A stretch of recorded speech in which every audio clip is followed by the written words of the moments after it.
মাধ্যমিকে দ্বিতীয় স্থানাধিকারী সাম্যপ্রিয় গুরু এই মুহূর্তে ছিলাম, না হলে রেজাল্ট হবে কেন? কতটা পড়েছিলে? বাকিরাও তো জানতে চায়, পরের বার যারা পরীক্ষা দেবে তারাও জানতে চায় মাধ্যমিকে দ্বিতীয় হওয়ার রহস্যটা কি? এখানে হ্যাঁ, মানে আমার আগে কোনো নির্দিষ্ট কোনো স্কেডিউল ছিল না আমার।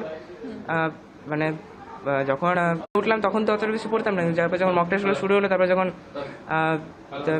মানে মাধ্যমিক কিছুদিন আগে তখন বেশি করে পড়তাম। তখন তখন রাতে জাগতাম, কারণ রাতে পড়াটা ভালো হতো। মানে আমি এমনিতে সকালে ঘুম থেকে লেটে উঠি, আর রাতে বেশি করে পড়তাম, কারণ আমি সকালে তাড়াতাড়ি উঠতে পারতাম না, তাই ভাবতাম যে রাত্রে পড়াটাই বেশি ভালো হবে।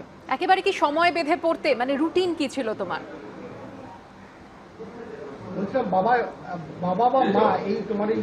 না, নির্দিষ্ট কোনো রুটিন ছিল না। যখন মানে যে সাবজেক্টটা মনে হতো যে এই সাবজেক্টে বেশি পড়া উচিত, তখন ওটা পড়তাম।